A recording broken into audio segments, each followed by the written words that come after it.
Vamos abrir a primeira epístola de João, capítulo 2.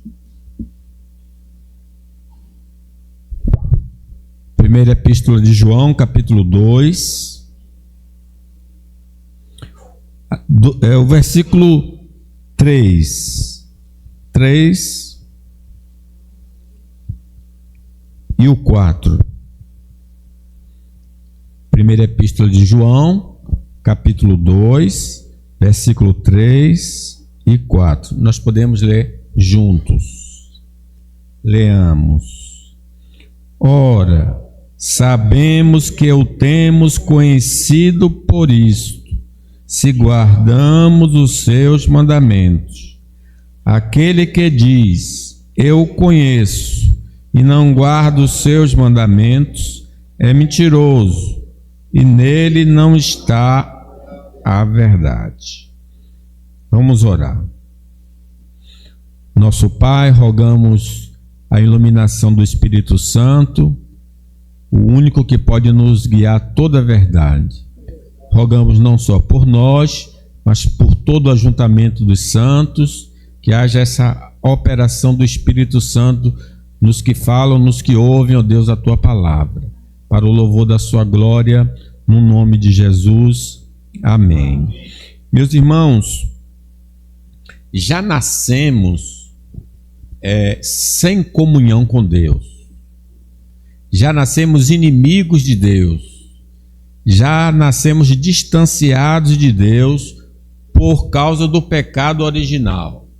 O pecado original condenou toda a raça humana, afastou toda a raça humana da comunhão com Deus.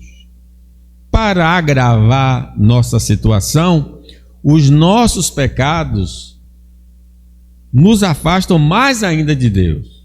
Então, ao pecado original, ao pecado pessoal, isso tudo faz com que nós estejamos bastante distantes de Deus.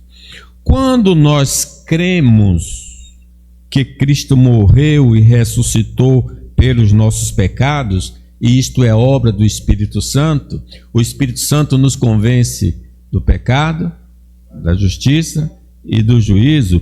Quando nós cremos neste Evangelho por obra do Espírito Santo, passamos a ter comunhão com Deus, por causa de Cristo. Paulo aos Coríntios, 2 Coríntios, diz que ele nos reconciliou através da sua morte de cruz. Então agora não há mais inimizade entre nós e o nosso Deus, porque nós cremos em Cristo e nós temos essa amizade, esse relacionamento com Deus. Isso é maravilhoso, né? Mas como podemos provar que nossa união com Deus em Cristo é verdadeira? Essa agora é uma outra questão. Somente através de Cristo nós podemos ter comunhão com Deus. Mas o texto bíblico que nós lemos vai mostrar a prova, a evidência de que de fato nós estamos unidos a Cristo. Se os irmãos se lembrarem, no Sermão da Montanha, está escrito o seguinte: muitos me dirão naquele dia, Senhor, Senhor. Eles vão chamar pelo nome de Jesus. E Jesus vai dizer, não vos conheço. Então, eles estavam na igreja, mas não tinham comunhão com Deus através de Jesus, porque lhe faltava a prova dessa comunhão. Eles nunca tentaram para a prova. O teste da comunhão com Deus não pode ser averiguado pelas opiniões humanas, como nós vamos ver na mensagem. Algumas pessoas colocam coisas que Deus não ordenou para avaliar a fé, para avaliar a comunhão com Deus. Nós devemos sempre usar a palavra de Deus como baliza, como um check-up da nossa fé em Deus. Então o texto bíblico esclarece isso. A evidência de autêntica comunhão com Deus através de Cristo. Nesses 2 versículos, nós vamos perceber essa evidência de autêntica comunhão com Deus através de Cristo. Em primeiro lugar, a condição material não comprova nossa união com Deus através de Cristo. É interessante isso. Algumas pessoas entendem que a conta bancária vai determinar que ela tem comunhão com Deus. Se ela tem dinheiro, então ela tem comunhão com Deus. É interessante que até os pobres também, alguns pensam que têm comunhão com Deus por ser pobre. Diz a palavra de Deus no Sermão da Montanha: bem-aventurados os pobres, porque dos tais é o reino de Deus. Lembra de Francisco de Assis, que ele dá toda a sua riqueza, no período dele havia esses votos de pobreza, né? Então, sejam ricos, sejam pobres, a nossa condição econômica não determina a nossa comunhão com Deus, não prova a nossa comunhão com Deus, mas guardar os seus mandamentos, observar os mandamentos. Leamos então com atenção os versículos 3 e 4. Preste atenção no que ele está dizendo. Ora, sabemos que o temos conhecido. É interessante essa palavra conhecido aqui. Se você já leu a Bíblia, quando o marido conhece a esposa, está lembrando que eles tiveram um relacionamento sexual. Então a palavra conhecido fala de intimidade, fala de comunhão, de amizade. Sabemos que o temos conhecido, no caso Deus, por isto. Aí o sinal, qual é o sinal que comprova a minha comunhão com Deus?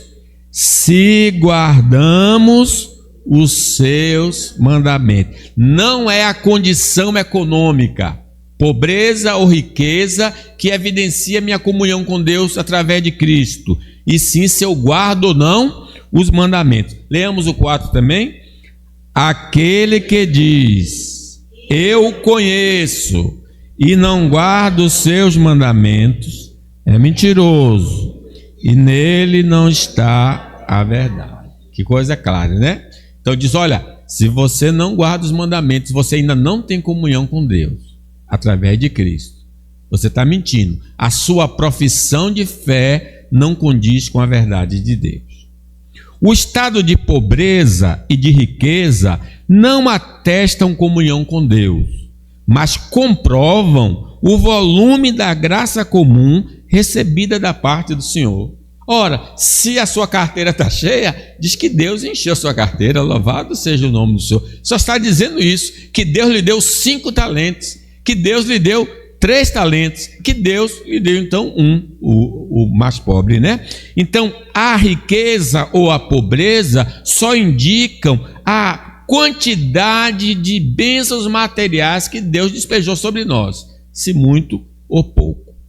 A crença que sustenta que a riqueza, como sinal de graça especial de Deus, e a pobreza como marca da maldição, não condiz com o ensinamento bíblico. No geral é assim, todas as pessoas entendem assim, que riqueza é graça especial de Deus, pobreza é maldição de Deus.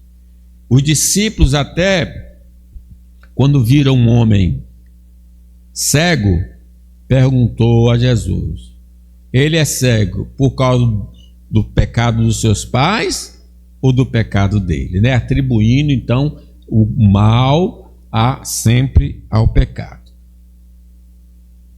No Antigo Testamento havia uma promessa de prosperidade à nação de Israel, condicionada à obediência aos mandamentos do Senhor.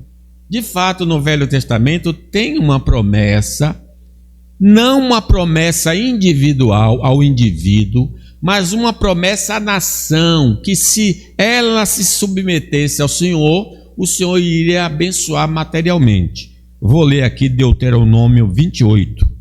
Se atentamente ouvires a voz do Senhor, falando para Israel, todo Israel, teu Deus, tendo cuidado de guardar todos os seus mandamentos, que hoje te ordeno, o Senhor teu Deus te exaltará sobre todas as nações da terra.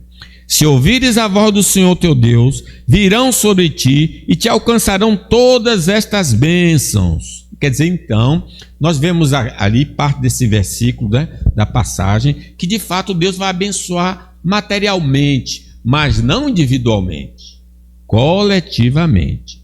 Muitas pessoas incrédulas, irmãos, são ricas da graça comum de Deus. Tem muita gente que não tem nada a ver com Deus e é riquíssima. Lembrando até o Nabucodonosor.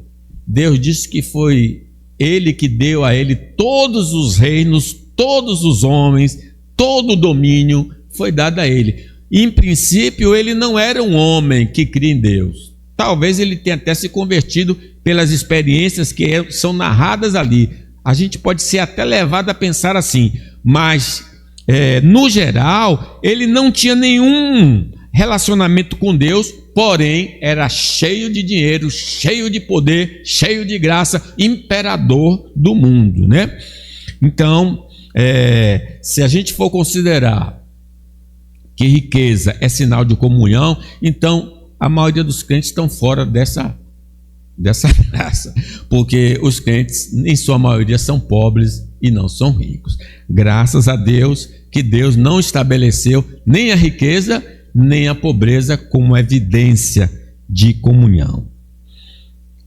Apesar da maioria dos crentes no Novo Testamento serem de condição humilde, quando você lê, você percebe que os crentes faziam parte da classe inferior, né, mais baixa. Sua comunhão com Deus não provém do estado econômico, mas da fé em Cristo Jesus. Não é a condição econômica que determina a minha comunhão com Deus, mas sim se eu tenho fé em Jesus, sendo rico ou sendo pobre. Paulo, falando da condição dos crentes, diz assim, em 1 Coríntios: irmãos, reparai, pois, no vosso chamado, visto que não foram chamados muitos sábios, segundo a carne, a pessoa que tem diploma, nem muitos poderosos, alguém de autoridade, nem muitos de nobre nascimento. Pelo contrário, Deus escolheu as coisas loucas do mundo para envergonhar os sábios, escolheu as coisas fracas do mundo para envergonhar os fortes, e Deus escolheu as coisas humildes do mundo e as desprezadas e aquelas que não são, para reduzir a nada as que são, a fim de que ninguém se vanglorie na presença de Deus.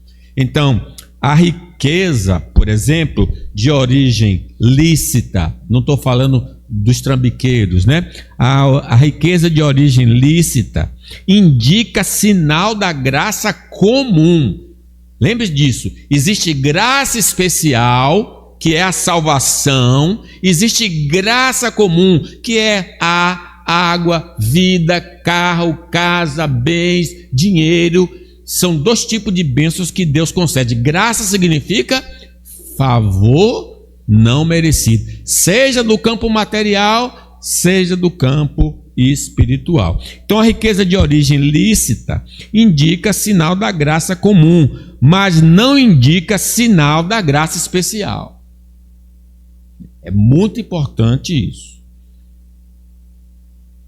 Existem muitas advertências quanto ao perigo das riquezas na Escritura. Eu estou dando mais essa ênfase da riqueza porque essa teologia que diz que todo crente prospera é um equívoco, né? Pelo contrário, a Bíblia proíbe do crente ser ambicioso. Pastor Cândido fez referência na liturgia, Paulo escrevendo a Timóteo: porém os que querem ficar ricos, desejo, caem em pecado. O cara nem é rico, ele está desejando ser rico. Diz que ele cai em pecado ao serem tentados, ficam presos na armadilha de muitos desejos tolos que fazem mal e levam as pessoas a se afundarem na desgraça e na destruição, pois o amor ao dinheiro é a fonte de todos os tipos de males. E algumas pessoas, por quererem tanto ter dinheiro, se desviaram da fé e encheram a sua vida de sofrimentos. Então, meus irmãos, não devemos avaliar nossa vida de comunhão com Deus através da quantidade de dinheiro que possuímos. Podemos ter, podemos não ter, isso não indica comunhão com Deus. O que indica comunhão com Deus é andar de acordo com os mandamentos do Senhor. Viver de acordo com os mandamentos de Deus demonstra que o rico e o pobre são amigos do Senhor. É o homem que teme ao Senhor e que anda nos seus caminhos. Mas quem anda na contramão da lei moral, preste atenção, lei moral são os 10 mandamentos, porque existe lei cerimonial dos sacrifícios, de não comer determinados animais. Não, essa lei cerimonial Cristo cumpriu, dos sacrifícios, mas a lei moral é uma regra de comportamento. Os 10 mandamentos devem ser observados. Então quem anda na contramão da lei moral é inimigo de Deus, não importando sua condição econômica, se rico, se pobre. Então, um exemplo: viver trapaceando o próximo testifica nossa inimizade contra Deus e que necessitamos de um novo nascimento. Então, uma pessoa da igreja que confessa o nome de Jesus, mas é trapaceiro, não conhece, porque diz: não furtarás. É o mandamento de Deus. Então, meus irmãos, não fiquem avaliando a sua fé pelo que está acontecendo com você, seja tendo muito ou tendo nada, porque isso não indica absolutamente nada no sentido de comunhão com Deus. Apenas que a graça comum está muito ou pouco na sua vida. Em segundo lugar, segunda evidência de comunhão com Deus através de Cristo: ser membro de uma igreja evangélica. Quantas pessoas estão equivocadas. Eu já pertenço a uma igreja evangélica. Mas onde que está escrito na Bíblia que a pessoa que pertence à igreja evangélica tem comunhão com Deus? Vamos ler 3 de novo. Só o 3. Ora, sabemos que o temos conhecido por isto, se guardamos os seus mandamentos. Está vendo? Não tem nada de igreja aqui evangélica. Está falando dos mandamentos. Então, igreja evangélica tem o seu valor, mas não indica que a pessoa tem comunhão com Deus. Podemos fazer parte do ajuntamento dos santos e não termos passado por uma conversão verdadeira, conforme a parábola do joio e do trigo. Lembra que Jesus diz que um cidadão colocou no seu campo trigo e à noite alguém botou o joio. Aí alguém perguntou ao dono: o senhor não plantou trigo? E por que tem o joio? À noite veio o inimigo e colocou joio. Então preste atenção: dentro da igreja evangélica tem o trigo e tem o joio, porque o diabo planta dentro da igreja. Misericórdia, que jamais sejamos assim, que sejamos trigo plantados pelo Senhor para a sua glória e seu louvor. Por exemplo, Judas, o traidor, fazia parte do corpo apostólico. Ele fazia parte da melhor igreja do Novo Testamento, tinha o melhor pastor, Jesus Cristo, e ele fazia parte da igreja, mas ele era do maligno. Jesus disse: olha, um de vós é diabo. Estava ali com ele, 3 anos andando com Jesus, e Jesus disse: olha, um de vós é diabo. Nós também não estamos livres de ocupar cargos na igreja, mas não sermos de Jesus. Aí estamos na igreja, aí as pessoas nos elegem, presbítero, diácono, pastor, sociedades internas, enfim, ocupamos cargos. Não quer dizer que nós temos comunhão com Deus, não. Só temos comunhão com Deus em Cristo se guardamos os seus mandamentos. É interessante que Judas até expeliu demônios, ressuscitou mortos, pregou o evangelho e no fim de tudo foi para o inferno. Que coisa terrível, né? Temos, irmãos, capacidade intelectual de aprender e confessar a doutrina cristã e sermos batizados, mas não nascemos de novo como Simão Mágico. É interessante que, sabe, nós não somos ignorantes. Então, frequentando uma igreja, a gente acaba aprendendo a liturgia, as crenças, a gente pega o livro da escola dominical, pode decorar, e quando um conselho chama para perguntar, a pessoa consegue responder. Quantas pessoas passam em determinado concurso para determinada profissão, mas passou no concurso, mas não tem nenhuma habilidade para exercer a profissão? Assim, alguns na igreja conseguem responder tudo direitinho, mas faltou uma coisa: não nasceu de novo.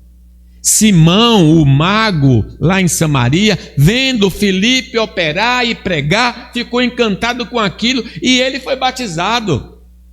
E ele se tornou assim um auxiliar de Filipe, andando com Filipe para cima e para baixo, até que os apóstolos chegaram, impuseram as mãos sobre os samaritanos receberam o Espírito Santo. Aí ele puxou um dinheiro e me dê esse poder para eu também impor as mãos e a pessoa receber. E Pedro disse: você não tem parte nem sorte neste ministério, você não faz parte da igreja, mesmo batizado. Então, meus irmãos, Jesus disse a Nicodemos: importa-vos nascer de novo. Talvez estejamos filiados a uma comunidade evangélica que abandonou a verdade. Igrejas presbiterianas se dividiram há tempos antigos, elas formaram a igreja presbiteriana ecumênica, que agora aceita candomblé, aceita tudo. É uma coisa terrível. Podemos estar afiliados a uma comunidade evangélica que abandonou a verdade e adota ensino de demônios, demonstrando claramente que não tem comunhão com Deus. E tem de tomar cuidado, não é qualquer igreja evangélica que serve, não. Ela não vai indicar comunhão, mas até algumas igrejas evangélicas são sinagogas de Satanás. Então tomemos cuidado, né? Devemos fazer parte de uma comunidade que pregue fielmente a palavra de Deus. Não podemos ser como esses chamados desigrejados. O crente tem de participar da igreja. Não deixemos de congregar, como é costume de alguns. Nós devemos fazer parte de uma comunidade que pregue fielmente a palavra de Deus. E sejamos praticantes para, de fato, termos comunhão autêntica com o Senhor. Então não basta ouvir a palavra. Devemos ser praticantes da palavra de Deus. Não usemos a verdade da ineficiência de ser membro da igreja para comprovar nossa união com Deus e abandonar o ajuntamento, pois Deus não nos autoriza a desprezar a reunião pública da igreja. Então, o pastor está dizendo que não adianta ser membro da igreja, porque isso não comprova comunhão com Deus. Já que é assim, eu não venho mais para a igreja. Não, eu não estou dizendo isso. Eu não estou ensinando isso. A palavra disse, e já vou repetir: não abandonemos, como alguns estão fazendo, o costume de assistir às nossas reuniões. Pelo contrário, animemos uns aos outros, e ainda mais agora que vocês veem que o dia está chegando. Eu preciso continuar na igreja para crescer na graça e no conhecimento do Senhor Jesus Cristo. Mas isso não indica que eu tenho comunhão com Deus. Eu tenho comunhão com Deus através de Jesus e é manifesta através da minha obediência aos mandamentos do Senhor. Por exemplo, a pureza sexual interna, mente, vontade, sentimento, externa, testificam que somos amigos de Deus, mas andar em impureza sexual testemunha que não temos um relacionamento com o Senhor. Então eu estou na igreja, tenho até cargos, mas se eu sou impuro sexualmente, internamente, externamente, continuamente, eu não tenho comunhão com Deus, porque o mandamento diz: não adulterarás, que é pureza sexual que Deus exige de nós. O terceira evidência da autêntica comunhão com Deus em Cristo. Terceiro, obter bênçãos da parte do Senhor não atesta a nossa amizade com Deus. É uma coisa importante. Deus tem me abençoado. Meus irmãos, Deus abençoa todas as pessoas. Ele faz com que o seu sol nasça sobre justos e injustos.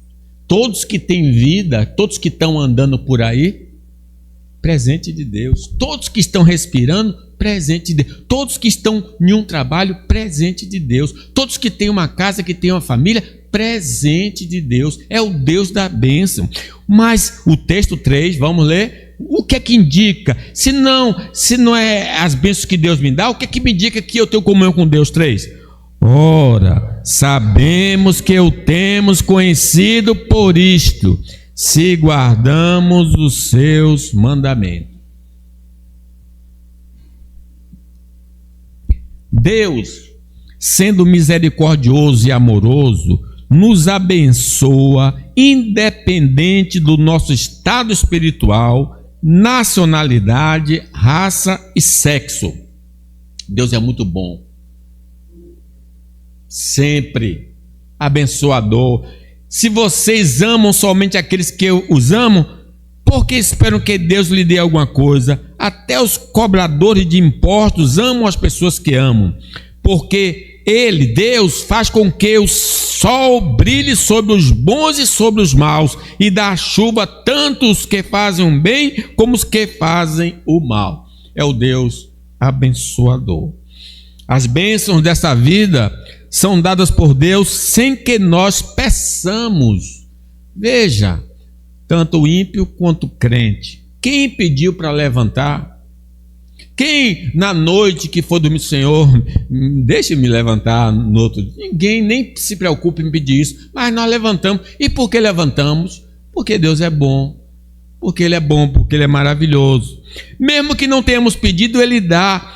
Ou tenhamos qualquer qualificação, não temos méritos para receber, nem pedimos e Ele dá. Portanto, não podem indicar que desfrutamos da comunhão com Deus, mas que somos agraciados com as bênçãos da graça comum.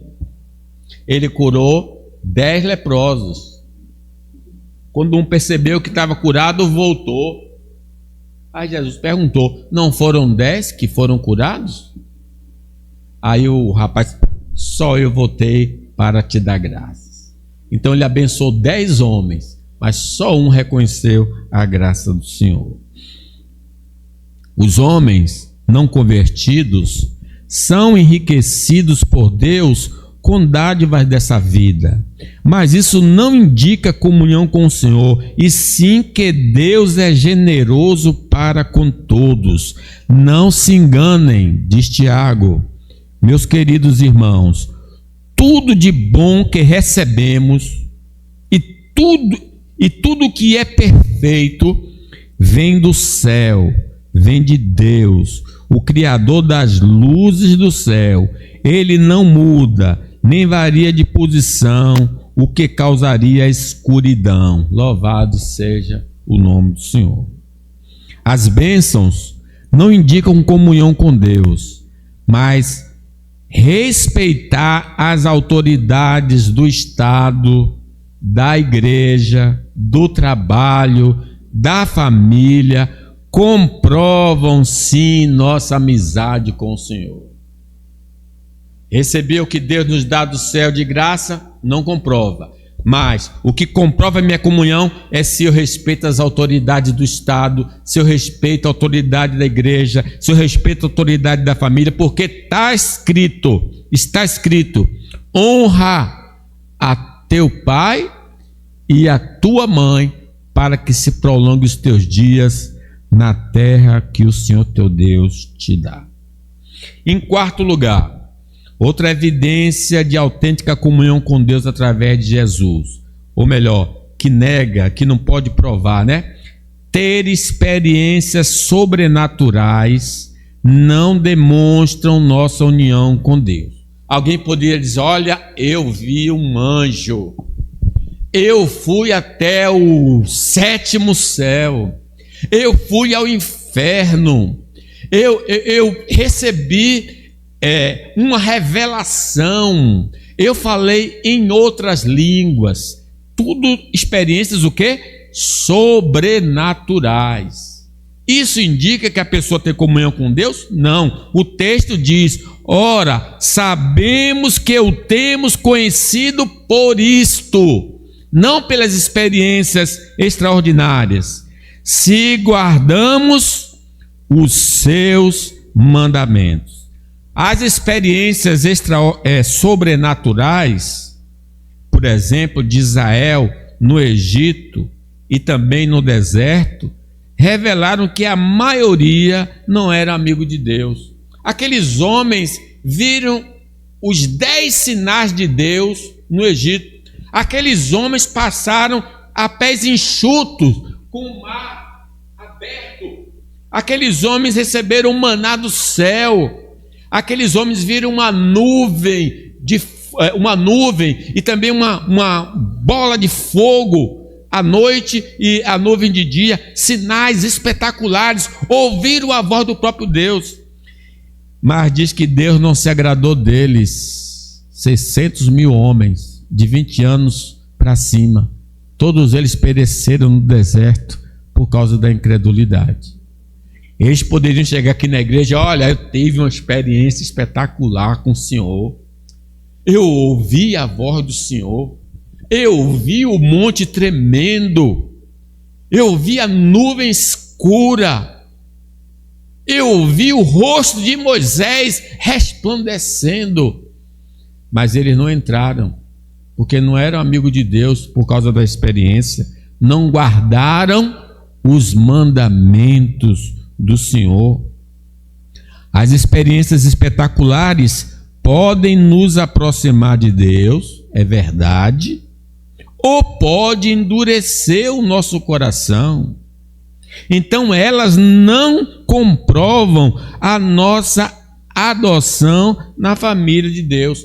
Quantos viram Lázaro ressurreto? Jesus ordenou e ele ressuscitou. Muitos viram, e diz a palavra de Deus, muitas pessoas que tinham ido visitar Maria viram o que Jesus tinha feito e creram nele. Louvado seja o nome do Senhor. Mas algumas pessoas voltaram e contaram aos fariseus o que ele havia feito. Meu Deus, fofoqueiro, em vez de crer, eles foram fuxicar.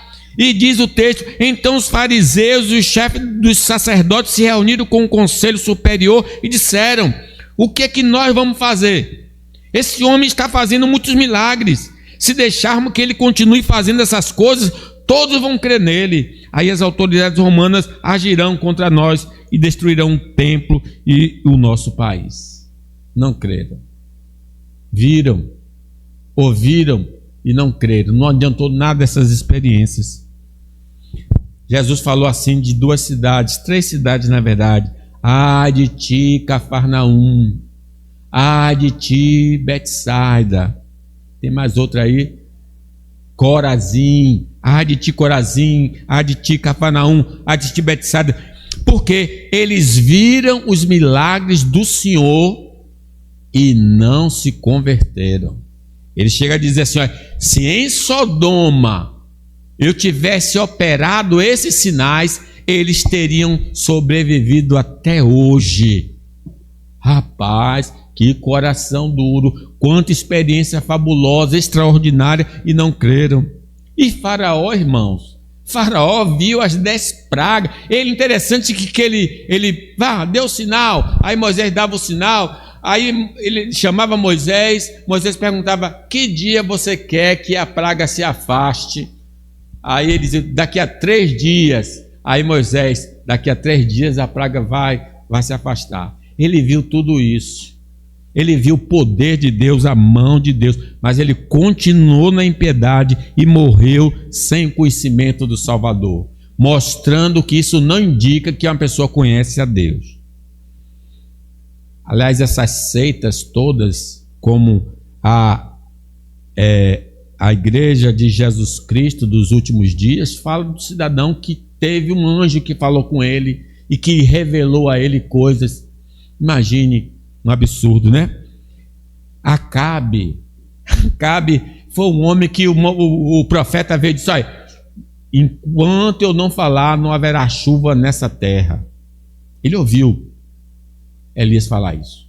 3 anos e meio sem chuva. Aí Elias apareceu e disse a ele: agora chama todo o povo de Israel aqui, vocês vão saber quem é o Deus verdadeiro. Manda os seus profetas clamarem a Baal. Eles não clamaram e não teve resposta. Aí Elias endireitou o altar do Senhor, colocou água, clamou e fogo desceu do céu e consumiu as pedras, os animais, a própria água que estava ali. Acabe viu aquilo, não se converteu. Depois Elias disse: vá depressa, porque vem grande chuva. E caiu uma grande chuva. Esse homem teve todas essas experiências e outras mais registradas. Esse Acabe foi um rei ímpio que teve muitas experiências extraordinárias com Deus, e nenhuma delas afetou o coração dele. Se nosso coração está livre da maldade e da impureza, e cheio de amor por Deus e pelo próximo, temos comunhão com o Senhor, mesmo não tendo nenhuma experiência extraordinária. Louvado seja Deus. Bem-aventurados os limpos de coração, porque verão a Deus. Em quinto lugar, evidência, de autêntica comunhão com Deus. O ativismo religioso não evidencia nossa união com Deus. É a pessoa que trabalha muito. O texto diz: ora, sabemos que o temos conhecido por isto, se guardamos os seus mandamentos. Nossa dedicação à atividade religiosa e social pode ser louvável e digna de imitação, porém não evidencia comunhão com Deus. Não desanimo ninguém a trabalhar para o Senhor. Trabalhe, ajude. Mas isso não quer dizer que nós andamos assim com o chefão. Nós podemos até que estar trabalhando para o chefão, mas não temos intimidade com o chefão. Precisamos ter intimidade com o chefão, além de trabalhar, Infelizmente, alguns pensam que trabalhando intensamente na igreja vai lhes dar acesso à comunhão com Deus, mas é puro engano. Só através de Cristo se pode chegar ao Criador. Ninguém vem ao Pai senão por mim. Não é através do que eu faço na igreja, é através de Cristo Jesus. Mas sabemos que todos são aceitos por Deus somente pela fé em Cristo Jesus, e não por fazerem o que a lei manda. Assim nós também temos crido em Cristo Jesus, a fim de sermos aceitos por Deus pela nossa fé em Cristo, e não por fazermos o que a lei manda, pois ninguém é aceito por Deus por fazer o que a lei manda. Não é pelo que eu faço que eu sou amigo de Deus, é pelo que eu creio em Jesus Cristo. Se eu creio em Jesus, eu sou amigo, e se eu sou amigo, eu vou ter fruto. Pelo fruto se conhece uma árvore. Se a comunhão com Deus dependesse de ativismo religioso, muitos de nós estaríamos reprovados porque nosso envolvimento na causa do mestre é insignificante. Aí, falando em especial para a nossa comunidade, são poucos que estão envolvidos. A SAF sabe, todo mundo sabe que a gente chama para um trabalho, é sufoco conseguir alguém. Então, se dependesse de ativismo religioso nessa igreja, a maioria estava fora, não ia entrar em comunhão, não tem prova de comunhão. Mas graças a Deus que não é o ativismo que comprova a nossa comunhão, e sim obedecer aos mandamentos do Senhor. No dia do juízo final, alguns vão argumentar que trabalhou para Deus. Nós profetizamos, nós pregamos, nós ajudamos, nós evangelizamos, e o Senhor não os reconhecerão como discípulos. O Senhor dirá para eles assim: não vos conheço. Meu Deus, o cara vai ficar assim: apartai-vos de mim, vós que praticais a iniquidade, isto é, não guardaram os meus mandamentos, não guardaram os mandamentos do Senhor. Atividade religiosa sem santificação é sinal de condenação. Seguir a paz com todos e a santificação, sem a qual ninguém verá o Senhor. Ter Deus como único e verdadeiro Deus atesta relacionamento com Ele. Não terás outros deuses diante de mim, mas trabalhar em seu nome não assegura que pertencemos ao Senhor. Ter Deus no seu coração como único Deus vivo e verdadeiro. Finalizando, evidência de autêntica comunhão com Deus. Algumas pessoas pensam que ter laço parentesco com pessoas que conhecem Jesus garante essa união, comunhão com Deus. Não garante. Não. Se você confia que seu pai, sua mãe, seu irmão, seu tio, seu esposo, sua esposa é crente e automaticamente você também é crente, não funciona assim. Aliás, tem um versículo que é muito mal citado nas igrejas, que as pessoas gostam de citar lá do Atos: crê no Senhor Jesus e será salvo tu e a tua casa. Mas então teve um drama na vida de Isaac.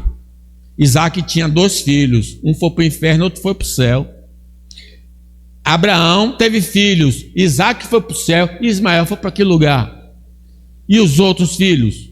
Meus irmãos, ali não está dizendo que automaticamente, se alguém se converter, todo mundo da casa se converte. Não, cada um precisa ter uma experiência com Deus. Caim e Abel tinham os mesmos pais, viviam na mesma família, mas tiveram fins diferentes, porque Abel cria em Deus, mas Caim não tinha comunhão com Deus. Essa é a diferença, porque os dois ofereceram sacrifício e um foi aprovado, não só ele aprovado como a sua oferta, mas diz que quanto a Caim e a sua oferta, Deus não recebeu. Eles eram irmãos, pai, Adão e Eva. Diz que Caim era do maligno. Os israelitas, apesar de serem descendentes de Abraão, somente os escolhidos por Deus vão ser salvos. Jesus fala, os apóstolos, nem todos de Israel são israelitas. Só o remanescente, um pequeno grupo, vai ser salvo. O parentesco com o crente só é vantajoso se nós crermos com ele, porque isso não vai funcionar. Chega lá no céu, ei, meu pai é crente, minha mãe é crente, minha avó é crente, e tem tanta gente crente, bota a minha. Não vai funcionar, lá no céu não vai funcionar isso. É vantajoso se nós crermos com ele, ter a mesma fé dele, seguir o mesmo caminho que eles. Mas se não seguirmos seus passos, no dia do juízo final, eles vão testemunhar contra nós. Sim, ele não prestava não, ensinei tudo, mostrei a Bíblia, ensinei o caminho, levei para a igreja, mas nunca se consertou. Os próprios parentes vão testemunhar contra nós, caso não tenhamos nos convertidos a Cristo.